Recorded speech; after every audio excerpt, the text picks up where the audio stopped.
જો તમે ઉપવાસ નથી કરતા તો તમે જાણતા અજાણતા કેન્સર થવાના સેલ્સને ખોરાક આપી રહ્યા છો. આ કોઈ ધાર્મિક પરંપરા નથી, આ એ જમાનાનું મોડર્ન સાયન્સ હતું. જો તમે આ મોડર્ન સાયન્સના સૌથી મોટા હેલ્થ મિરેકલ વિશે અજાણ હોવ તો સાંભળો. જ્યારે તમે 16 કલાક સુધી શરીરમાં એક પણ અન્નનો દાણો નાખતા નથી ત્યારે શરીર પોતાનું સફાઈ અભિયાન શરૂ કરી દે છે. મોડર્ન સેલ્યુલર બાયોલોજી અનુસાર તમારું શરીર ઓટોફેજી મોડમાં જતું રહે છે અને આના માટે જાપાનીઝ વૈજ્ઞાનિકને નોબેલ પ્રાઇઝ મળી ચૂક્યો છે. ઓટોફેજીનો સીધો મતલબ છે પોતાને અંદરથી ખાવું.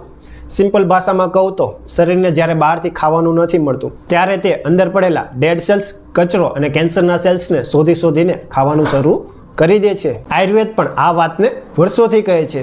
લંઘનમ પરમ ઔષધમ, એટલે કે પેટ ખાલી હોય ત્યારે જઠરાગ્નિ શરીરના તમામ ઝેરને બાળીને ભસ્મ કરી દે છે. એટલે વાત, પિત્ત, કફ સંતુલનમાં. પણ આપણે ઉપવાસના નામે કરીએ છીએ શું? સાબુદાણાની ખીચડી, તળેલી વેફર, ખાંડવાળી ખીર અને શીરો. આ ઉપવાસ નથી, શરીર પર અત્યાચાર છે. તો અસલી ફાસ્ટિંગ કોને કહેવાય?